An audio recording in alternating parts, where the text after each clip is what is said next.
এই বাংলা একাডেমিতে 10টা লেখা ছাপানোর জন্য 2টা বই বের করার জন্য আপোষ করবো? এইখানে আমার আপোষের কোনো সুযোগ নেই। তাহলে সরাসরি আমার স্রষ্টার সঙ্গে গাদ্দারি করা হবে। থোড়াই কেয়ার করি আমি। শিল্পকলা একাডেমিতে বক্তৃতা করার জন্য আপোষ করব? দরকার নেই আমার। এই বোর্ডের পরীক্ষার মধ্যে আমার মেয়েকে যথেষ্ট পরিমাণে হেনস্থা করা হয়েছে। ও এসে আমাকে বলে যে বাবা আমি এই চাকরি দিলেও করবো না। তোমাকে নিয়ে তো 40 মিনিট কথা বলেছে। তুমি কে, তুমি কেন সরকারের বিরুদ্ধে তৎপরতার সঙ্গে যুক্ত, তোমার শক্তির উৎস কি? টেলিফোনে হুমকির চোটে হুমকি ঘুমাতে পারতাম না, মাঝে মাঝে হুমকি। শেখ হাসিনা কি কোনো প্রফেট নাকি? শেখ হাসিনা কোনো আউলিয়া? কেন তার বিরুদ্ধে কথা বলা যাবে না? তিনি পাবলিক ফিগার, তিনি আমার দেশের প্রধানমন্ত্রী, তার বিরুদ্ধে কথা বলার 100 ভাগ অধিকার আমার আছে। আমি বললাম না যে গভর্নমেন্টের সাথে রিলেটেড, ক্রিয়েটিভ কাজের সাথে রিলেটেড যত প্রতিষ্ঠান আছে বাংলাদেশের, সরকারি বেসরকারি, সব জায়গার থেকে আমাকে উচ্ছেদ করা হয়েছিল। আমার ছেলেটা, তাকে পুলিশ নির্যাতন করে বিদেশে পড়াশোনা করা ছেলে, তাকে মানে ওই রাস্তার কুকুর, তারপরে আপনার বিড়াল এবং বন্য পাখি, এদের সেবা করে বেড়ায়। ঢাকা শহরের রাস্তায় কোথায় কোন কুকুরের ঘা হয়েছে, কোন কুকুরের খাওয়া নাই, কোন কুকুর আহত হয়ে পড়ে আছে, কোন কুকুরের কি অবস্থা, এগুলো দেখে বেড়ানো তার কাজ, শখ তার এটা। আরেকটা হলো বিড়ালের বাচ্চা। ধরেন যে বস্তিতে ছোট ছোট বিড়ালের বাচ্চাগুলো গলায় দড়ি দিয়ে বাচ্চারা খেলে না, ওই চোখই ফোটে নেই ভালো করে, সেই বাচ্চাগুলোর এই কষ্ট দেয়, ওগুলো করে রেস্কিউ করে, উদ্ধার করে নিয়ে এসে শুশ্রূষা করে ভালো করে ব্যবস্থা করে এদের রিহ্যাবিলিটেট। আর আরেকটা হলো বনের পাখি, ধরে ধরে ঢাকার কতগুলি স্পট আছে, এগুলো তাই নয়, বনের পাখিগুলো বিক্রি করে। ওই পাখিগুলোকে ও সেভ করার চেষ্টা করে।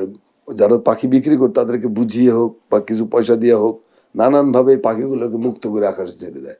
এরকম একটা চিন্তা ভাবনার ছেলে, তাকে ধরে নিয়ে থানায় নিয়ে বেধড়ক পিটিয়ে মিটিয়ে জেল খেটতে হয়েছে তাকে। শুধু আমার সন্তান, টেলিফোনে হুমকির চোটে হুমকি ঘুমাতে পারতাম না, মাঝে মাঝে হুমকি। আপনি আমার নেত্রী শেখ হাসিনার বিরুদ্ধে, আমাদের নেত্রী মাননীয় প্রধানমন্ত্রীর বিরুদ্ধে কটূক্তি করেছেন। আমি বললাম কটূক্তি করার খেসারত আপনাকে দিতে। আমি বললাম কেন ভাই, শেখ হাসিনা কি কোনো প্রফেট নাকি? শেখ হাসিনা কোনো আউলিয়া? কেন তার বিরুদ্ধে কথা বলা যাবে না? তিনি পাবলিক ফিগার, তিনি আমার দেশের প্রধানমন্ত্রী, তার বিরুদ্ধে কথা বলার 100 ভাগ অধিকার আমার আছে। কেন কথা বলতে দেবেন না? খেসারত দেবেন কিন্তু জানে মেরে বা এগুলো আননোন নাম্বার। আমার প্রত্যেকটা টেলিফোন কল মনিটর হয়েছে, আমার কাছে রেকর্ড আছে 2-1টা। এখন এই যে পরে ইদানিং ডিজেফআই থেকে বা অন্য এনএসআই থেকে আমাকে দিছে যে আপনার এই যে কল মনিটরিং এর বস্তা আছে আমাদের কাছে। আমার নামে তালিকা হয়েছে, আমাদের নামে, আমি একলা না, যে ফ্যাসিবাদ, বৈষম্য বিরোধী ছাত্র আন্দোলনের উস্কানিদাতা, এই সরকার উৎখাতের ষড়যন্ত্রের সঙ্গে জড়িত কবি, লেখক, বুদ্ধিজীবীদের তালিকা। এর মধ্যে 1 নম্বর নাম হলো ফরহাদ মাজার, কবি ফরহাদ মাজার ভাই। 2 নম্বর নামটাই আমার, আরো অনেকে আছে তরুণ তরুণ, 56 জনের নামের তালিকা আছে। এদেরকে কি করতো যদি এই আন্দোলনটা ব্যর্থ হতো? তো সেই তালিকাভুক্ত লোক আমি। ভিসা 92 সাল থেকে আজ পর্যন্ত ইন্ডিয়া ভিসা বন্ধ করে রাখছে আমার, কোনো যায় আসে না। আমার সরকারি প্রতিনিধি দলের চিফ হিসেবে ইন্ডিয়ান ভিসা পাইনি, মানে গভর্নমেন্ট টু গভর্নমেন্ট টক হয়েছে, নোট ভার্বাল চালাচালি হয়েছে, কিন্তু আমার ভিসা দেওয়া হয়নি। এটা আমি তারপরে আমার মেয়েটার কথা বলি। আমার মেয়েটা খুব শখ ছিল নেভিতে যাবে, তো সে নেভিতে পরীক্ষা দিল। নেভিতে পরীক্ষা দিয়ে সবগুলো ধাপ পার হয়েছে। এখন ইন্টার সার্ভিস সিলেকশন বোর্ড একটা আছে ওদের, এটা হলো চূড়ান্ত বোর্ড বোধহয় সম্ভবত। এই বোর্ডের পরীক্ষার মধ্যে আমার মেয়েকে যথেষ্ট পরিমাণে হেনস্থা করা হয়েছে। হেনস্থা মানে শারীরিক হেনস্থা না, মানসিক টর্চার। ও এসে আমাকে বলে যে বাবা আমি এই চাকরি দিলেও করবো না, আমার হলেও আমি এই নেভিতে জয়েন করবো না। কেন? তোমাকে নিয়ে তো 40 মিনিট কথা বলেছে। তুমি কে, তুমি কেন সরকারের বিরুদ্ধে তৎপরতার সঙ্গে যুক্ত, তোমার শক্তির উৎস কি, তুমি টাকা পাও কোত্থেকে, তুমি জঙ্গিদের সাথে যুক্ত আছো কিনা, উদ্ভট উদ্ভট করছেন। তোমার বাবা কি মুক্তিযোদ্ধা নাকি? সে মুক্তিযোদ্ধা, কিসের মুক্তিযোদ্ধা? মুক্তিযোদ্ধা হলো তো এই গভর্নমেন্টের সাথে তার সম্পর্ক থাকতো, এরকম হলো না তার। তো এরকম ভাবে নানান ভাবে বঞ্চিত, নিগৃহীত হয়েছে। বাট এটা আমার ব্যক্তিগত খবরের কথা আপনি জিজ্ঞেস করলেন দিয়ে বললাম। আমি আমার ব্যক্তিগত ব্যথা নিয়ে দোকানদারি করা পছন্দ করি না। কারণ দেশের মানুষ আমার চাইতে শত শত গুণ বেশি ব্যথায় ব্যতীত। অনেক অনেক বাড়িতে বাড়িতে কান্নার রোল, তাদের সেই বেদনার সাথে, তাদের সেই অশ্রুর সাথে, তাদের সেই রক্তের তুলনায় আমার ব্যথাটা তো কোনো বিষয়ই না। আচ্ছা, কিন্তু অনেকের তো গল্প শুনি আপোষ হওয়া বা সমঝোতায় যাওয়া, আপনাকে কোনো প্রস্তাব দেওয়া হয় নাই কোনো কিছু করার জন্য? কি প্রস্তাব দিবে বলেন? চাকরি চাকরি তো আমি একটা মোটামুটি করতাম, এগুলো তো কেয়ার করিনি। বাইরে তো লোভ প্রলোভন তো, হাসিনা যার যে দেশের প্রধানমন্ত্রী এবং তার সবচেয়ে মদতদাতা হলো আপনার ইন্ডিয়া, সেখানে তো প্রলোভনের ফাঁদে পড়তেই পারেন আপনি। আমি প্রলোভনের ফাঁদে পা দেইনি, আমি আমার লাগবে না। আপোষ বা এই জাতীয় শব্দের সাথে আমার নেতা মৌলানা আব্দুল হামিদ খান ভাসানী, তার জীবনে দেখা হয়নি। আপোষের সাথে বেগম খালেদা জিয়ারও দেখা হয়নি। দেখা হলে তাকে এই 4-5টা বছর জেল খাটতে হতো না। তিনি আপোষ করেন নাই। তা আমি আপোষ করবো কার সাথে? আমার সন্তানদের হত্যাকারীর সাথে, আমার ভাই বোনদের হত্যাকারীর সাথে, দেশ ধ্বংস করে দেশটাকে ভারতের হাতে একটা ভারতের করদ রাজ্যে পরিণত করেছিল, তার সাথে আপোষ? আমার একটা ঘৃণা লেগেছে। আমার কষ্টের জীবনই ভালো। কষ্ট কোনো প্রস্তাব দিয়েছিল কিনা আপনাকে? বললাম তো,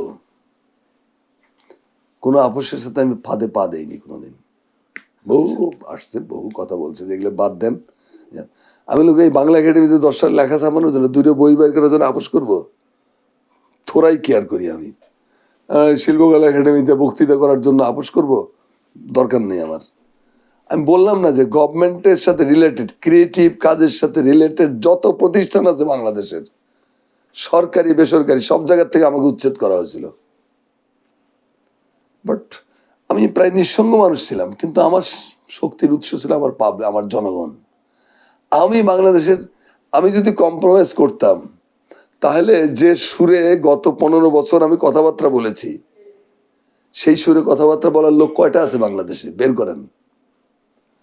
যারা কম্প্রোমাইজ করে, যাদের কার্পেটের নিচ দিয়ে সম্পর্ক থাকে, তাদের মুখে অনেক মিষ্টি মিষ্টি কথা শোনা যায়। আমি হলাম ফাইটার, আমি হলাম যোদ্ধা, আমি একজন মুক্তিযোদ্ধা। আমার ভাষার সাথে তো তার ভাষা মিলবে না।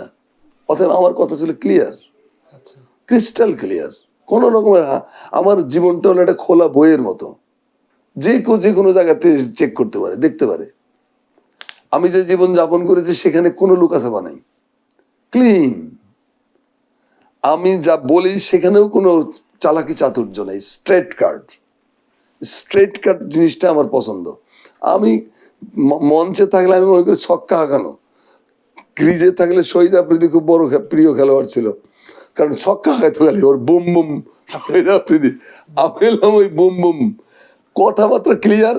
তারপরে মেরে ফেলাতে চলে। আমি মিটিংগুলোতে বলতাম যে আমার এই বক্তব্যের পরে আমি জীবিত অবস্থায় বাড়ি ফিরতে পারবো কিনা আই ডোন্ট নো, বাট আমি ভিডিওগুলো চেক করে দেখেন। আমি হাসিনাকে অনুরোধ করে যে মামলা আমাকে দিয়েন না, মামলা ঠেলার মতো আর্থিক সঙ্গতি আমার নাই। আমি খুব সাধারণ একটা জীবনযাপন করি। আমি আমার বই, আমার লেখালেখি, আমার জাতীয় প্রেস ক্লাবের বন্ধুদের সঙ্গে আড্ডা মারা, তারপর সাংবাদিক ইউনিয়নের সাথে কাজ করে আমার ইউনিভার্সিটির ছাত্র পড়ানো, এগুলোতে আমি হ্যাপি। কাজেই ওগুলো আমার দরকার নেই, ওগুলোতে আমি পাত্তা দিইনি ভাই। আপোষ করিনি বলেই আপনি মনে রাখেন যে আপোষ না করলে আপনার অবস্থা মৌলানা ভাসানীর মতোই হবে। আমিও মৌলানা ভাসানীর ফলোয়ার, আমার অবস্থা তার মতো হতেই পারে। কেউ আমাকে সালাম দিল কি না দিল আই ডোন্ট বদার, কেউ আমাকে গুরুত্বপূর্ণ পদে বসাইলো কি বসাইলো না, কি যায় আসে আমার? আমার নেতা মৌলানা ভাসানী কোন দেশের প্রধানমন্ত্রী ছিলেন? আমার নেতা জিয়াউর রহমান জীবনের ঝুঁকি নিয়ে স্ত্রী পুত্রদেরকে ক্যান্টনমেন্টে রেখে স্বাধীনতার ঘোষণা দিতে যান নাই? কেয়ার করেছে? কেয়ার করলে বাংলাদেশ স্বাধীন হতো না। জিয়াউর রহমান যদি নিজের জীবনের জন্য কেয়ার করতেন, ভাবতেন, তাহলে মধ্যরাতে 25শে মার্চের রাতে 12টার সময় যা ওই রিভোল্টেডে বলতে পারতেন উনি। আবার পরের দিন স্বাধীনতার ঘোষণা দিয়ে সারা দেশকে জাগিয়ে দিলেন, মুক্তিযুদ্ধ শুরু হয়ে গেল। এই কাজগুলো করতে হচ্ছে ঝুঁকি নিয়ে। ভালো কিছু করতে হলে আপনাকে ঝুঁকি নিতে হবে। আচ্ছা, আমাকে যদি মেরে ফেলতো, আমি বলতাম না আমাকে মেরে ফেলবেন, মামলা দেবেন, আমাকে ক্রস ফায়ার করবেন অথবা এনকাউন্টার করবেন। আমাকে মামলাও দেন না, গুম করে কষ্ট দেন না, না না না, আয়না ঘর মায়না ঘরে ফালাইয়া মেরে ফেলবেন, তাতে আপনারাও বাঁচবেন আমিও বাঁচলাম। আপনাদের একটা কণ্ঠ শেষ করে দিতে পারলেন, আর আমি বাঁচলাম যে আপনাদেরকে আর দেখতে হলো না, সেই কারণে আর আপনাদের কথা শুনতে হবে না। বাস আমার 25শে 1996 সালের 25শে সেপ্টেম্বর রাতে, ওই সময় তো আমি মারা গেছি আসলে। এটা তো আমার এক্সটেনশন লাইফ, এটা আল্লাহ উপহার হিসেবে দিয়েছে, আমি এনজয় করি। এইখানে আমার আপোষের কোনো সুযোগ নেই। তাহলে সরাসরি আমার স্রষ্টার সঙ্গে গাদ্দারি করা হবে, নাফরমানি করা হবে। আমার জনগণের সঙ্গে আমি নিজেকে বিচ্ছিন্ন ভাবতেই পারি না। আমার মাতৃভূমির স্বার্থ আমার কাছে সবার উপরে, আচ্ছা, মানুষের স্বার্থ, মানুষকে ভালোবাসা। যে মানুষ হিন্দু হোক, মুসলিম হোক, বৌদ্ধ হোক, খ্রিস্টান হোক, যেমন হোক, মানুষের স্বার্থের আমার কোনো কম্প্রোমাইজ নেই।